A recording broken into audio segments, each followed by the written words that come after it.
Hey, everybody, welcome back to Practical Liberty. I'm really excited about this week's guest because we share a lot of these same passions, and those are educating the youth, Austrian economics, and also angel investing. And I met John Foster at a Tom Woods conference just a couple weeks ago, and he graciously agreed to come on and share some of his wisdom with us.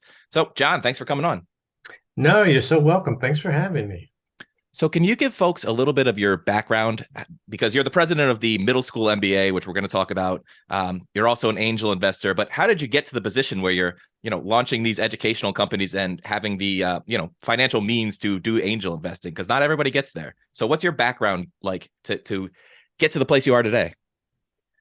Well, I guess I started, I guess to start in from the career perspective, I was got an engineering degree way back in 1982, and then an MBA because the market was so terrible for employment. There was a big recession going on then. So I stayed in school, got an MBA, and then went to work for various companies in the chemical industry. The Gulf Coast is just an amazing, there's tremendous opportunity here, and all the way from Houston across to Florida, there's tremendous industry along the Gulf Coast. And you're down in New Orleans, right? Yes, yeah, Baton Rouge to be exact. But yeah, so just pursued a career there. Traveled the world with work, and worked in most countries. It's a very global industry, so we were all over the place.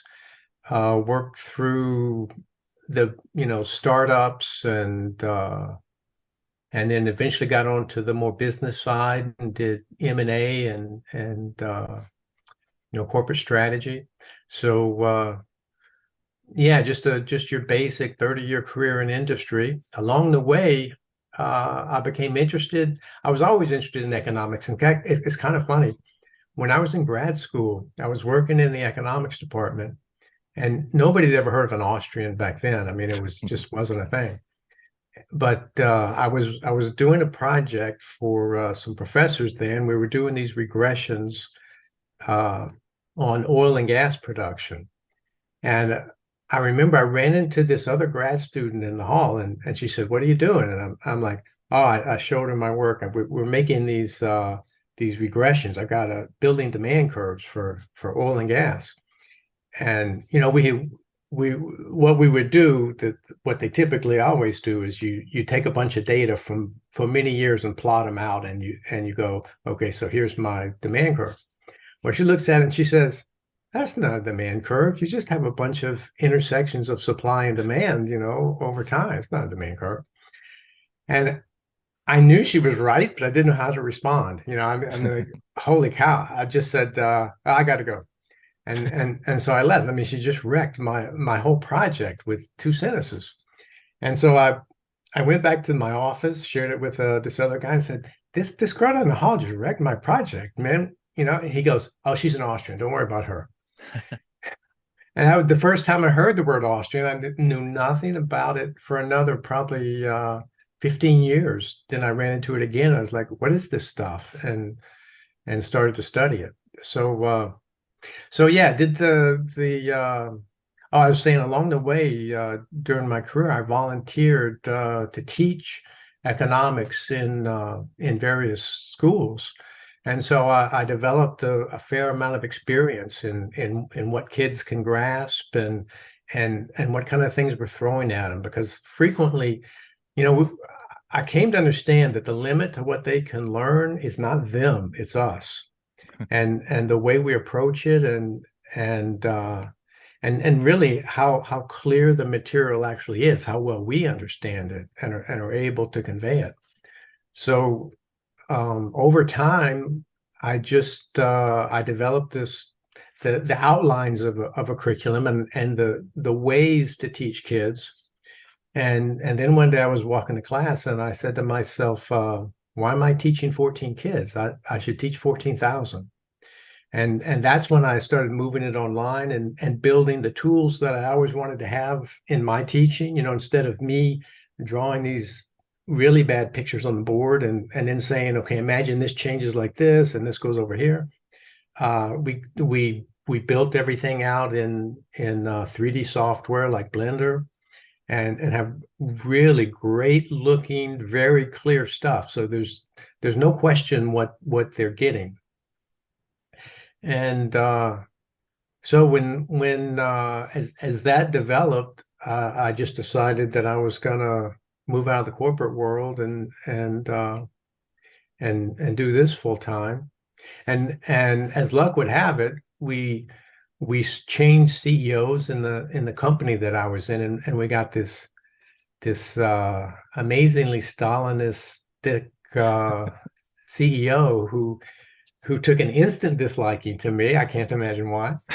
And so I was able to engineer an exit that was beautiful. And then I was just full time in Middle School MBA for the last I don't know, 5 or 6 years. So why did you decide to start with middle schoolers instead of, high school? I guess elementary school would be a little too early to teach any type of economics, but how did you settle on middle school as kind of the area I want to focus on, or at that age range to get started? That's a great question.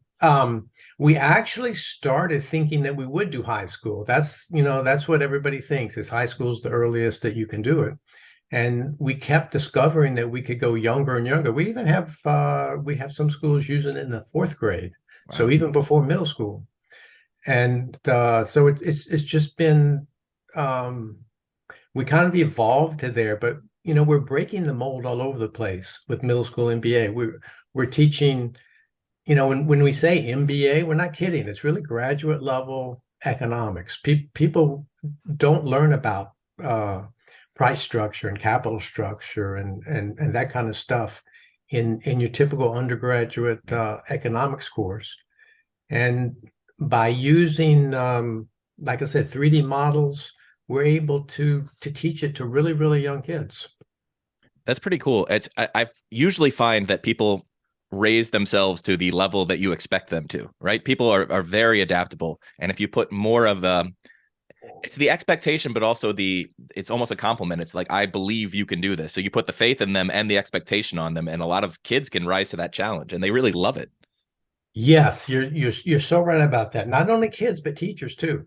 One of the big obstacles is that teachers go, wait a minute, I can't teach this kind of stuff. That's not my background.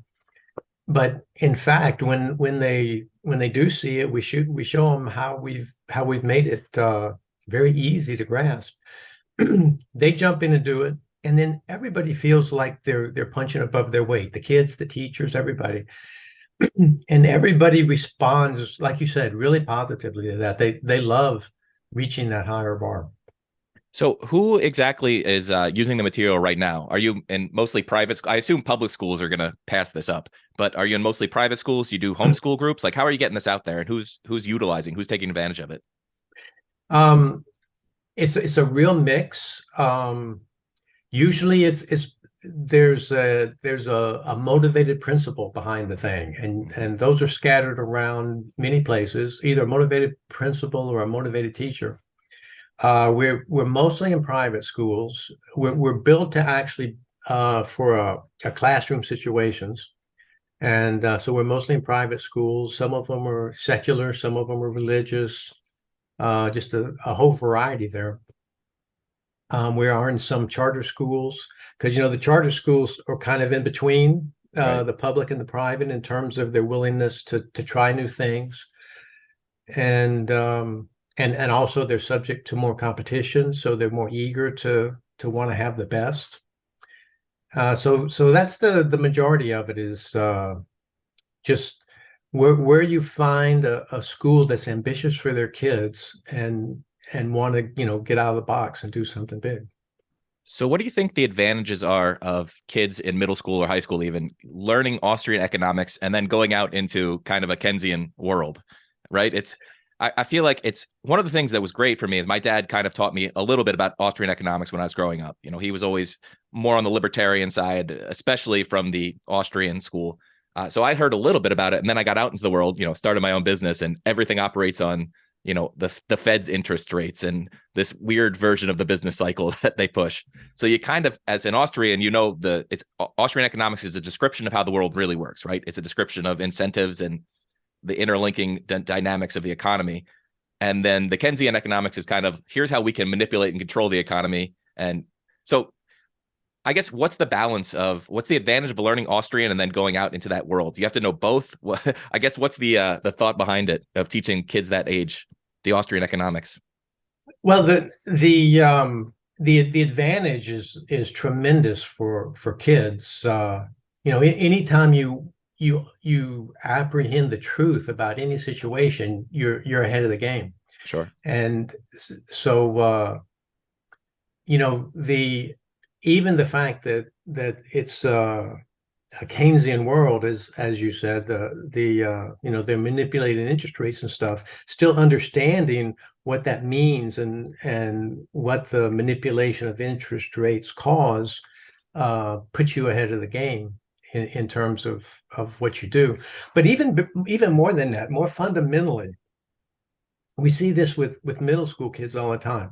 If you put yourself in their situation, they live in this world where it's a commercial ocean. There are commercial transactions happening all over the place all the time. You're buying stuff, your parents are going to work, yada yada yada. But to them, these are just a bunch of one-off random actions, and like being in a gunfight in Star Wars, there's just all these little projectiles running all over the place, but it's meaningless. But once they understand how it all works and how those transactions occur and how they fit into the bigger picture, their whole world comes into better focus. And that's the way I realized this was I was teaching at a school. They'd asked me to come and help them for a while. And kids in different classes kept asking me, why is this course so fun? And, when the first time they asked me that, I'm like, oh, I don't know. I'm not here to have fun. Let's get to work. But then they kept asking me the same thing. And so I thought about it and I realized that what it is it's their world coming into focus, and that feels good. Their expression for that is fun.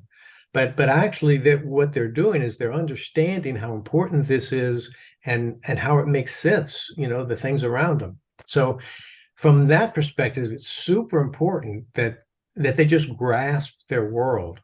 I mean, I had a principal a couple of weeks ago said she heard these two sixth-grade girls in the lunch line, and one of them says to the other, how much you think the profit margin is on those Nutri-Grain bars? I mean, you're in their head.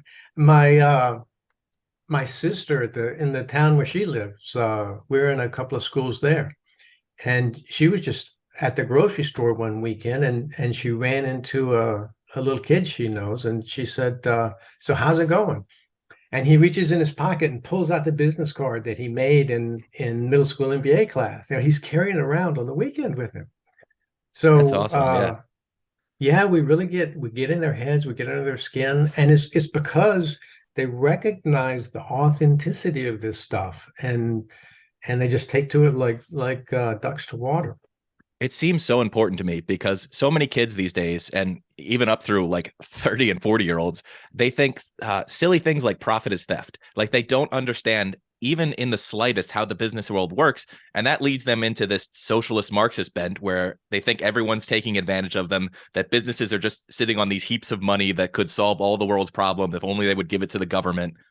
So understanding reality, it seems like such an important thing because it really does. It gives you a better understanding of how the world works, and it gives you a better understanding of what you have to do to be successful in your own life. Yeah, you're totally right. And we see that when we do a lot of activities. We have kind of as a big picture, we have the three-dimensional models that have everything included, and then we drill into that model and examine the different pieces. This is a business. What are its components? How does it work? And we do a lot of activities so that they experience this stuff. And so we have one activity where they build parts out of pipe cleaners, and then they sell the parts, and they get a price list and a spec sheet. They decide what to make, they make the parts, and then they build a P&L that reflects, what happened on that. And so and they're using their own money here, so they have to buy the raw materials with their own money, and then they get paid, whatever profits they get. Nobody has to tell them maximize your profits. They just naturally do it, right? We don't. They they have a lot of options about what they make. Some of the things you make, you lose money. Some of the things you make money. We don't tell them. They just go to work. They figure it out. They naturally do it all. And so this the inclination to maximize your profit is like built in. It's a human thing. You don't have to tell them about it. But then once they're done, and we they build a P&L, and then they talk about the P&L. We take that back into the bigger picture and look at how prices drive business decisions. And they go, oh, we get it. If we didn't have the price for the raw material and the price for the products, we'd have no idea what even to make. And then we take that back into the bigger economy, and we say, so this is the entire price structure across the economy, does this for all businesses, and coordinates the activities of all businesses with each other. And they're able to see how there's this big mosaic that's all knitted together, and that everybody in there is trying to maximize profits, and that it's not good or bad. It's how it is. It's the best way to proceed with, in the world that we live in. So I think they're essentially inoculated from the whole Marxist thing of profits are evil, and because they just see the reality that without profits and without the information that comes from prices, you're just out of luck. You're going to go back to living in a cave. Yeah. So what are the 3D models that I think it was LinKē and BlinKē? What was the other one? Yeah, LinKē and BlinKē. Those are the two models. LinKē stands for linear comprehensive economics, as opposed to the circular flow diagram, which is misleading and kind of silly. Can you describe the circular flow diagram, just so not everybody has Sure. studied the economics here? Yeah, so the circular flow diagram was invented early 1900s, around 1920. The idea was it was built around Keynesianism to try to there have been various renditions of it through time, right? Economics has a long history. A lot of errors have carried through from, Aristotle believed the labor theory of value. It's very plausible, but the circular flow theory, or the circular flow diagram, basically talks about the flow of money that goes from, so I hire you and pay you money, and then you go and buy something else and pay that person money, and then that person comes and buys something from me. And so there's this circular flow of money between us, and the circular flow diagram basically is built around that, the circulation of money. And they talk about, so you've got consumers and producers, and you've got factor markets, and so the money flows between these markets, and it kind of supports the idea that the faster money flows, the better off we all are.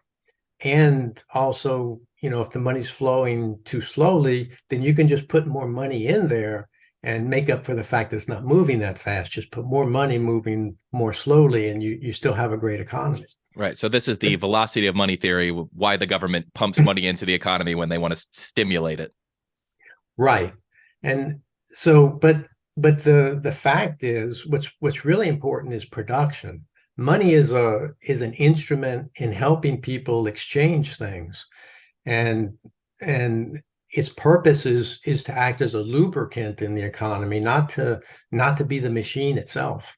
And the machine itself is the productive part of the economy, the capital and the workers that take raw materials and transform them into products that we want. And that's really the linear part of the thing. You know, what we're doing is we're taking natural resources out of our environment because that's the only thing we have to work with. And then we're transforming those into products that we want, houses and shoes and whatever that might be. And that's really the essential difference between us and the animals, right? The animals just have to take what's there. You know, if you're a herbivore, then you eat grass and leaves. If you're a carnivore, you eat the herbivores, but you're just using what's there as it is. Whereas humans have been able to figure out how to make tools and then use those tools to transform the things in nature to things we like, that we value more than just what's in nature. Yeah, this is humans create value through their labor and ingenuity, right? That's the whole purpose of it. That is what separates us from, as you said, the animal kingdom, is that we have the ability to plan for the future and actually transform things, and, you know, time preference and all the great Austrian ideas that have come out. Yeah, so I was just wondering how you actually ended up building these 3D models, because it's a little, you know, if you were just I guess you're an engineer, so that probably that type of thinking helps. But yeah, I guess what was the impetus to create these models in the first place? Was it just evolution? That's a great question. Actually, a lot of credit goes to Mark Skousen. Oh, You know, Mark wrote this book called The Structure of Production. And in that book, he outlines all the various models that people have built over time to try to describe the economy, and they're all awful. And he points out how, you know, the shortcomings of each. I mean, even the Austrian economist Hayek had the Hayekian triangles, which tried to portray sort of the production possibilities curve along with time and capital, and they're really, really hard to understand. And then von Bauer had the concentric circles. You know, in both cases, they're conveying something important, but it leaves a lot to the imagination. mm-hmm. Skousen wrote this book. I read The Structure of Production. And I said, you know, he's right. There isn't anything good, but there has to be something that works better than this. And so I started working on it from the Austrian perspective. And the cool thing is, you know, for Hayek and von Bauer, all they had to work with was an 8.5 by 11 piece of paper, right? And they're working in 2 dimensions. So there's a limit to what you can do. But today we have tools that let us do 3 dimensions and layer things in and hide things. So we just have much better tools. And so the LinKē model is a little bit more detailed than some of the other ones, but by being able to like I said, build in layers or take them out, you can portray as much detail as you want at any particular time, and then add more as needed. So you're able to consume it in small bites as you want, and then at the end you have this entire puzzle that with everything connected. So is there somewhere somebody that's interested in seeing this can go to kind of play around with it? Do you have a link to someplace online? We can put it in the description here. You don't have to quote out an entire URL if it's not something short. Yeah, no. If you just go to middleschoolmba.com, go to our website. There are a couple of places where you can see videos of the LinKē model. I could even share a screen with you. I don't know how many of your viewers look at this on YouTube. If you're listening to this on audio, you can always go to the YouTube channel. That's just at Practical Liberty Pod, youtube.com/@PracticalLibertyPod to view the video. So I'll just go quickly. And yeah, for anybody listening, yeah, I guess go to the YouTube, and I'll try to do a good enough verbal description that that you can follow anyway. So the purpose of an economy is to turn natural resources into products. That's the whole game here. And we do that step by step. So we have stepwise conversion. Our model shows a network of businesses linked together by the products that flow between them. So each rectangle here is a different business, and the gold lines are the products flowing between the businesses. And so hey, yeah, we'll let that run. Those are all businesses, and then we can zoom in on the model and see an individual business. And so each business has certain capital that it uses, which are just the specialized tools that workers use. And then they have specialized workers that know how to use those particular tools. One of the things that irks me about the circular flow diagram and all of the macroeconomic programs is they consign all these people to this term labor as if they're all interchangeable cogs in the wheel, but they're not. All of these people are individual people with particular skills and particular ambitions. So we try to tease that out and capture those as specific workers. And so here you see the here's the whole economy. This is what we call the structure of production. You have heterogeneous capital, specialized workers, and then entrepreneurial organization coordinating all of that. So these are all the factors of production: land, labor, and capital, and entrepreneurship, but in a more granular way. And then from there, we can hide everything except the capital. And that's what we mean by capital structure. Capital structure is how much capital of what type in which location. And nobody's ever seen the capital structure before. But this is the first time there's a visual depiction of what does capital structure mean. Then we can put it all back together again. So this is what I mean about layering things in and out. We can put it all back together. And then here you're seeing the business cycle. So here you've got misallocation of capital to a particular sector. We have too much capital invested there. So the wrong kind of capital in the wrong place, it causes the boom phase of the business cycle. Mm-hmm. And then as time goes on and we find out that was that capital is misinvested, then it shrinks again, and those workers who were drawn into that area become unemployed. So there's a visual depiction of the business cycle. Then we plug in prices at each point along the model, and there you have the price structure. So again, there's a visual depiction of what the price structure actually is. And then we talk about where the prices come from. How do these prices come to be? And as we know, prices are formed at the consumer level with consumers and suppliers negotiating over prices. And so we have a visual depiction of that happening. Prices are just how much stuff are you able to get for what amount of dollars. So we have so you see price formation actually happening there. And of course, from there, that's where prices begin. Then they propagate backwards through the economy. The price of shoes are the thing that gives value to leather. And the value of leather is what gives value to a cow.